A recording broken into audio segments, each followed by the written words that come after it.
Assalamualaikum warahmatullahi wabarakatuh. Halo guys, kembali lagi bersama kami kelompok 1. Dalam video kali ini kita akan membahas tentang strategi rencana pengembangan tujuan dan bahan pengajaran. Langsung saja kepada pembahasan, yaitu apa itu strategi pembelajaran. Secara umum, strategi dapat diartikan sebagai suatu garis-garis besar haluan untuk bertindak dalam usaha mencapai sasaran yang telah ditentukan. Sedangkan menurut Sanjaya 2007, dalam dunia pendidikan, strategi diartikan sebagai perencanaan yang berisi rangkaian kegiatan yang didesain untuk mencapai tujuan pendidikan tertentu. Jadi, kita bisa menyimpulkan bahwa strategi pembelajaran merupakan rencana tindakan atau rangkaian kegiatan yang termasuk penggunaan metode dan pemanfaatan berbagai sumber daya dalam pembelajaran. Dasar pertimbangan pemilihan strategi. Pertimbangan dalam memilih strategi pembelajaran dapat dilihat dari komponen strategi pembelajaran. Menurut Abudinata pada tahun 2001 menyebutkan 4 komponen strategi pembelajaran, yaitu 1. Penetapan perubahan yang diharapkan. Penetapan perubahan yang diharapkan dituangkan dalam rumusan yang operasional dan terukur, sehingga mudah diidentifikasi dan terhindar dari pembiasaan dan keadaan yang tidak teratur. 2. Penetapan pendekatan. Pendekatan adalah sebuah kerangka analisis yang akan digunakan dalam memahami suatu masalah. Cara pandang guru pada persoalan, konsep, pengertian, dan teori yang akan digunakan. 3. Penetapan metode. Berbagai metode yang akan dipergunakan dalam kegiatan belajar mengajar harus ditetapkan dan direncanakan dengan baik. 4. Penetapan norma keberhasilan. Dalam suatu kegiatan pembelajaran merupakan hal penting. Dengan cara ini, guru akan memiliki pegangan yang dapat dijadikan ukuran untuk menilai sampai sejauh mana keberhasilan tugas-tugas yang telah dilakukan. Berdasarkan penjelasan di atas, jelas bahwa manfaat strategi sangat menentukan keberhasilan dalam pembelajaran. Hal ini disebabkan apapun yang dilaksanakan tanpa perencanaan yang matang akan gagal. Poin 4. Macam-macam strategi pembelajaran. Menurut Sanjaya 2007, ada beberapa strategi pembelajaran yang harus dilakukan oleh seorang guru, yaitu A. Strategi pembelajaran ekspositori. Strategi pembelajaran ekspositori adalah strategi pembelajaran yang menentukan pada proses menyampaikan materi secara verbal dari seorang guru kepada sekelompok siswa agar siswa menyesuaikan materi penjelasan secara optimal. Ada beberapa keunggulan dalam menggunakan strategi ini, yaitu sebagai berikut. 1. Dengan strategi pembelajaran ekspositori, guru bisa mengontrol uraian dan keluasan materi pembelajaran. Dengan demikian, guru dapat mengetahui sejauh mana siswa menguasai bahan pembelajaran yang disampaikan. 2. Strategi pembelajaran ekspositori dianggap sangat efektif apabila materi pembelajaran yang harus dilakukan siswa cukup luas, sementara waktu yang dimiliki untuk belajar terbatas. 3. Melalui strategi pembelajaran ekspositori, siswa dapat mendengar melalui penuturan tentang suatu materi pembelajaran. Siswa juga harus bisa melihat atau mengobservasi melalui pelaksanaan atau demonstrasi. 4. Strategi pembelajaran ini biasanya digunakan untuk jumlah siswa dan ukuran kelas yang besar. Baik, kemudian di samping memiliki keunggulan, strategi ekspositori ini juga memiliki beberapa kelemahan, antara lain sebagai berikut. 1. Strategi pembelajaran ini hanya dapat dilakukan pada siswa yang memiliki kemampuan menyimak dan mendengar secara baik, sedangkan untuk siswa yang tidak memiliki kemampuan seperti itu, perlu digunakan strategi lain. 2. Strategi ini tidak dapat mungkin melayani perbedaan setiap individu, baik perbedaan kemampuan, pengetahuan, minat, bakat, maupun perbedaan gaya belajar lainnya. Strategi pembelajaran inquiry. Strategi pembelajaran inquiry merupakan bentuk dari pendekatan pembelajaran yang berorientasi pada siswa atau student-centered approach Dikatakan demikian karena dalam strategi ini siswa memegang peran yang sangat dominan dalam proses pembelajaran.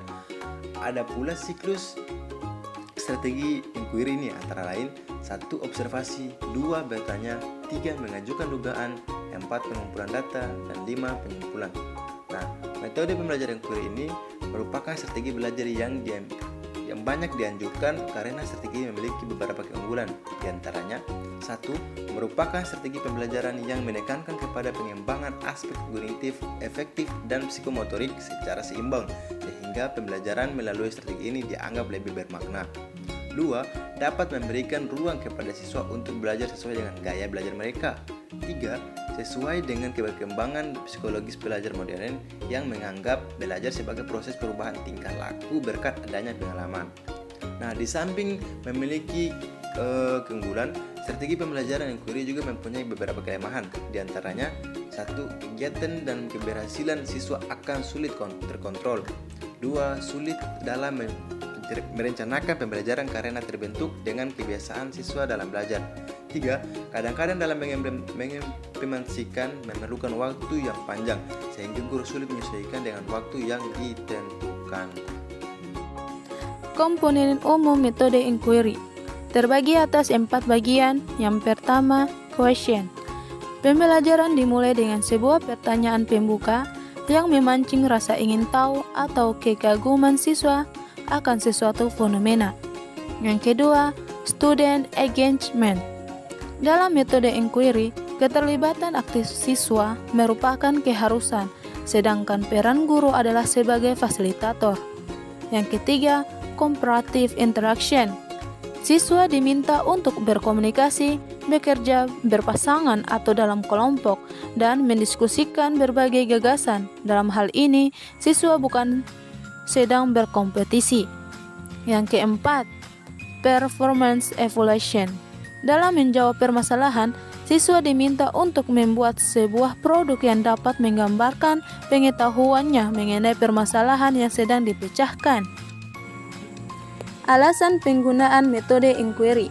Alasan penggunaan metode inquiry dalam pembelajaran menurut Sumatri M. dan Johar Permana adalah sebagai berikut. 1. Perkembangan dan kemajuan ilmu pengetahuan yang pesat. Seiring dengan perkembangan dan kemajuan ilmu pengetahuan yang pesat, guru dituntut untuk kreatif dalam menyajikan pembelajaran agar siswa dapat menguasai pengetahuan sesuai dengan perkembangan dan kemajuan ilmu pengetahuan.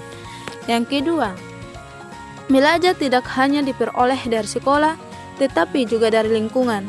Metode inquiry dapat membantu guru dalam menanamkan pemahaman tersebut. Metode ini mengajak siswa untuk belajar mandiri dengan ataupun tanpa bimbingan dari guru. Yang ketiga, melatih untuk memiliki kesadaran sendiri. Metode ini menekankan pada keaktifan siswa, menemukan suatu konsep pembelajaran dengan kemampuan yang dimiliki. Dengan langkah pembelajaran tersebut, siswa akan dapat memiliki kesadaran tentang kebutuhan belajarnya. Yang keempat, penanaman kebiasaan belajar berlangsung seumur hidup. Dalam metode ini, siswa diarahkan untuk mengembangkan pola pikirnya dalam mengembangkan konsep pembelajaran. Langkah-langkah metode inquiry. Langkah-langkah yang ditempuh dalam penggunaan metode inquiry menurut Ibrahim dan Nur antara lain sebagai berikut. A. Orientasi siswa pada masalah. B. Mengorganisasikan siswa dalam belajar. Lalu yang C. Membimbing penyelidikan individual ataupun kelompok. Lalu menyajikan dan mempresentasikan hasil kegiatan. Yang terakhir, mengevaluasi kegiatan. 4. Tujuan metode inquiry. Adapun tujuan dari metode inquiry adalah meningkatkan keterlibatan siswa dalam menemukan dan memproses bahan pelajarannya, mengurangi kebergantungan siswa kepada guru untuk mendapatkan pelajarannya, melatih siswa dalam menggali dan memanfaatkan lingkungan sebagai sumber belajar yang tidak ada habisnya, memberikan pengalaman belajar seumur hidup. Strategi pembelajaran berbasis masalah. Dalam strategi pembelajaran berbasis masalah ini, terdapat 3 ciri utama, yaitu Yang pertama, merupakan rangkaian aktivitas pembelajaran. Artinya, pembelajaran ini tidak mengharapkan siswa hanya mendengarkan, mencatat, kemudian menghafal materi pembelajaran. Tetapi, siswa aktif berpikir, berkomunikasi, mencari dan mengelola data, dan akhirnya menyimpulkannya. Yang kedua, aktivitas pembelajaran diarahkan untuk menyelesaikan masalah. Yang ketiga, pemecahan masalah dilakukan dengan menggunakan pendekatan berpikir secara ilmiah.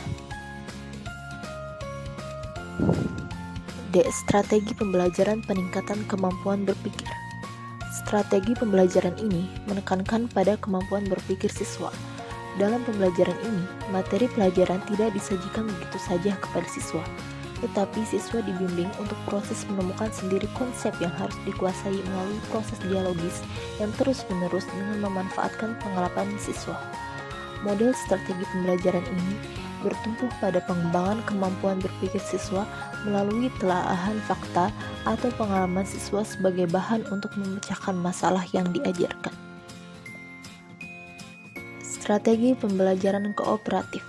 Model pembelajaran kelompok adalah rangkaian kegiatan belajar yang dilakukan oleh siswa dalam kelompok tertentu untuk mencapai tujuan pembelajaran yang telah dirumuskan. Ada 4 unsur penting dalam strategi pembelajaran kooperatif, yaitu peserta dalam kelompok, aturan kelompok, upaya belajar setiap kelompok, dan tujuan yang harus dicapai dalam kelompok belajar. Strategi pembelajaran kontekstual atau contextual teaching learning. Contextual teaching learning atau CTL adalah konsep belajar yang membantu guru mengaitkan antara materi yang diajarkan dengan situasi dunia nyata siswa, yang mendorong siswa membuat hubungan antara pengetahuan yang dimilikinya dan cara penerapannya dalam kehidupan sehari-hari. Pembelajaran CTL melibatkan 7 komponen utama pembelajaran produktif, yaitu kontekstivisme, bertanya atau questioning, menemukan atau inquiry, masyarakat belajar atau learning community, pemodelan atau modeling, dan penilaian sebenarnya atau authentic assessment. Landasan filosofi kontekstual teaching learning adalah konstruktivisme, yaitu filosofi belajar yang menekankan bahwa belajar tidak hanya menghafal, tetapi juga mengkonstruksikan pengetahuan di benak siswa. Pengetahuan tidak dapat dipisahkan menjadi fakta-fakta atau proposisi yang terpisah atau mencerminkan penampilan yang dapat diterapkan. B. Perencanaan pengajaran dan penyusunan program pengajaran. Kita berbicara mengenai pengertian, manfaat perencanaan, dan penyusunan program pengajaran dalam rangka mempermudah menjalankan atau mengembangkan tugas guru. Hal ini ditunjukkan untuk mencegah terjadinya kekacauan dalam masalah menjalankan tugasnya sebagai guru. Rencana atau perencanaan adalah pedoman untuk dilaksanakan pada masa yang akan datang, agar tercipta sesuatu yang optimal atau sesuai dengan yang diinginkan. Hal ini tidak lepas dari penyusunan program pengajaran yang baik dan kompetensi atau kemampuan dari seorang guru. Oleh sebab itu, kemampuan atau kompetensi guru harus memperlihatkan perilaku yang memungkinkan mereka yang menjalankan tugas profesional dengan cara yang paling diinginkan, tidak sekedar menjalankan kegiatan pendidikan bersifat rutinitas.